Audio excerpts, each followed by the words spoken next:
हर हर महादेव, जय मां गौरी। आज हम सुनेंगे हरतालिका तीज व्रत कथा। एक बार भगवान शिव ने माता पार्वती को उनके पूर्व जन्म का स्मरण कराने के उद्देश्य से इस व्रत के महात्म्य की कथा कही थी। श्री भोले शंकर बोले, हे गौरी, पर्वतराज हिमालय पर स्थित गंगा के तट पर तुमने अपनी बाल्य अवस्था में 12 वर्षों तक अधोमुखी होकर घोर तप किया था। इतनी अवधि तुमने अन्न न खाकर, पेड़ों के सूखे पत्ते चबाकर व्यतीत किए। माघ की विकराल शीतलता में तुमने निरंतर जल में प्रवेश करके तप किया। वैशाख की जला देने वाली गर्मी में तुमने पंचांगनी से शरीर को तपाया।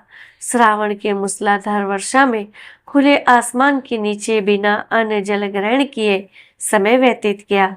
तुम्हारे पिता तुम्हारी कष्ट साध्य तपस्या को देखकर बड़े दुखी होते थे, उन्हें बड़ा दुख होता था। तब एक दिन तुम्हारी तपस्या तथा पिता के कलेश को देखकर नारद जी तुम्हारे घर पर पधारे। तुम्हारे पिता ने हृदय से अतिथि सत्कार करके उनके आने का कारण पूछा। नारद ने कहा, हे गिरिराज, मैं भगवान विष्णु के भेजने पर यहाँ उपस्थित हुआ हूँ। आपकी कन्या ने बड़ा कठोर तप किया है। इससे प्रसन्न होकर वे आपकी सुपुत्री से विवाह करना चाहते हैं। इस संदर्भ में आपकी क्या राय है, वह मैं जानना चाहता हूँ। नारद जी की बात सुनकर गिरिराज गदगद हो उठे। उनके तो जैसे सारे दुख ही दूर हो गए। प्रसन्नचित्त होकर वे बोले, हे श्रीमान, यदि स्वयं भगवान विष्णु ने मेरी कन्या का वरण करना चाहते हैं तो भला मुझे क्या आपत्ति हो सकती है। वह तो साक्षात ब्रह्म है। हे महर्षि, ये तो हर पिता की इच्छा होती है कि उसकी पुत्री सुख संपदा से युक्त पति के घर की लक्ष्मी बने। पिता की सार्थकता इसी में ही है कि पति के घर जाकर उसकी पुत्री पिता के घर से अधिक सुखी रहे। तुम्हारे पिता की स्वीकृति पाकर नारद जी विष्णु के पास गए और उनसे तुम्हारे ब्याह के निश्चिंत होने का समाचार सुनाया। मगर इस विवाह संबंध की बात जब तुम्हारे कान में पड़ी तो तुम्हें बहुत दुख हुआ। तुम्हारी एक सखी ने तुम्हारी इस मानसिक दशा को समझ लिया और उसने तुमसे उस विषिक्तता का कारण जानना चाहा। तब तुमने बताया, मैंने सच्चे हृदय से भगवान शिव शंकर का वरण किया है, किंतु मेरे पिता ने मेरा विवाह भगवान विष्णु से निश्चित कर दिया है। मैं विचित्र धर्म संकट में हूँ। अब मैं क्या करूँ? प्राण छोड़ देने के अतिरिक्त अब कोई मेरे पास उपाय शेष नहीं बचा है। तुम्हारी सखी बड़ी ही समझदार और सूझबूझ वाली थी। उसने कहा, हे सखी, प्राण त्यागने का इसमें कारण ही क्या है? संकट के मौके पर धैर्य से काम लेना चाहिए।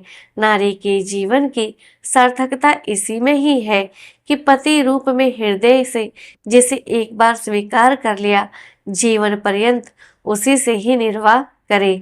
सच्ची आस्था और एक निष्ठा के समक्ष तो ईश्वर को भी समर्पण करना पड़ता है। मैं तुम्हें घनघोर जंगल में ले चलती हूँ, जो साधना स्थली भी हो, और जहाँ तुम्हारे पिता तुम्हें खोज भी ना पाए, वहाँ तुम साधना में लीन हो जाना। मुझे विश्वास है कि ईश्वर अवश्य ही तुम्हारी सहायता करेंगे। तुमने ऐसा ही किया। तुम्हारे पिता तुम्हें घर पर ना पाकर बहुत ही दुखी और चिंतित हुए। वह सोचने लगे कि तुम जाने कहाँ चली गई। मैं विष्णु जी से उसका विवाह करने का प्रण कर चुका हूँ। यदि भगवान विष्णु बारात लेकर आ गए और कन्या को घर ना पाए तो बड़ा ही अपमान होगा। मैं तो कहीं मुंह दिखाने के योग्य भी नहीं रहूंगा। यही सब सोचकर गिरिराज ने जोर शोर से तुम्हारी खोज शुरू करवा दी। इधर तुम्हारी खोज होती रही, उधर तुम अपनी सखी के साथ नदी के तट पर एक गुफा में मेरी आराधना में लीन थी। भाद्रपद शुक्ल तृतीया को हस्त नक्षत्र था। उस दिन तुमने रेत के शिवलिंग का निर्माण करके व्रत किया। रात भर मेरी स्तुति के गीत गाकर जगी। तुम्हारी इस कष्ट साध्य तपस्या के प्रभाव से मेरा आसन डोलने लगा। मेरी समाधि टूट गई। मैं तुरंत तुम्हारे समक्ष जा पहुंचा और तुम्हारी तपस्या से प्रसन्न होकर तुमसे वर मांगने के लिए कहा। तब अपनी तपस्या के फल स्वरूप मुझे अपने समक्ष पाकर तुमने कहा, मैं हृदय से आपको पति के रूप में वर्ण कर चुकी हूँ। यदि आप सचमुच मेरी तपस्या से प्रसन्न होकर यहाँ पधारे हैं तो मुझे अपनी अर्धांगिनी के रूप में स्वीकार कर लीजिए। तब मैं तथा अस्तु कहकर कैलाश पर्वत पर लौट आया। प्रातः होते ही तुमने पूजा की समस्त सामग्री को नदी में प्रवाहित करके अपनी सहेली सहित व्रत का पारणा किया। उसी समय अपने मित्र बंधु व दरबारियों सहित गिरिराज तुम्हें खोजते खोजते वहां आ पहुंचे और तुम्हारी इस कष्ट साध्य तपस्या का कारण तथा उद्देश्य पूछा। उस समय तुम्हारी दशा को देखकर गिरिराज अति दुखी हुए और पीड़ा के कारण उनकी आंखों में आंसू उमड़ आए थे। तुमने उनके आंसू पोंछते हुए विनम्र स्वर में कहा, पिताजी, मैंने अपने जीवन का अधिकांश समय कठोर तपस्या में बिताया है। मेरी इस तपस्या का उद्देश्य केवल यही था कि मैं महादेव को पति रूप में पाना चाहती थी। आज मैं अपनी तपस्या की कसौटी पर खरी उतर चुकी हूँ। आप क्योंकि विष्णु से मेरा विवाह करने का निर्णय ले चुके थे, इसलिए मैं अपने आराध्य की खोज में घर छोड़कर चली आई। अब मैं आपके साथ इसी शर्त पर घर जाऊंगी कि आप मेरा विवाह विष्णु से ना करके भगवान महादेव जी से ही करेंगे। भगवान गिरिराज मान गए और तुम्हें घर ले गए। कुछ समय के पश्चात शास्त्रों तक विधि विधान पूर्वक उन्होंने हम दोनों का विवाह सूत्र में बांध दिया। हे पार्वती, भाद्रपद शुक्ल तृतीया को तुमने मेरी आराधना करके जो व्रत किया था, उसी के फल स्वरूप मेरा तुमसे विवाह हो सका। इसका महत्व यही है कि मैं इस व्रत को करने वाली कुंवारियों को मनवांछित फल देता हूँ। इसलिए सौभाग्य की इच्छा करने वाली प्रत्येक युवती को यह व्रत पूरी एक निष्ठा तथा आस्था से करना चाहिए। तो मेरे प्यारे भक्तजनों, यह थी हरतालिका तीज व्रत की पावन और पवित्र कथा। आशा करती हूँ आप सभी को यह कथा बहुत ही पसंद आई होगी।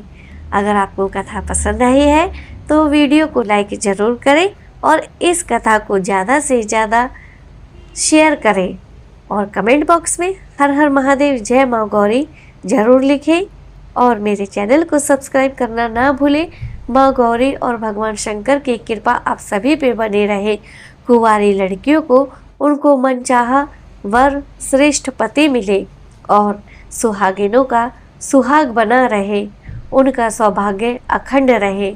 और मुझसे कथा बोलने में कोई भी भूल चूक गलती अपराध कम ज़्यादा हो गया हो तो उसके लिए मैं भगवान शिव, माँ पार्वती, भगवान श्री गणेश और आप सभी भक्तजनों से क्षमा याचना चाहती हूँ। इसी के साथ आप मुझे विदा कीजिए। हरे कृष्ण, राधे राधे, हर हर महादेव, जय माँ गौरी।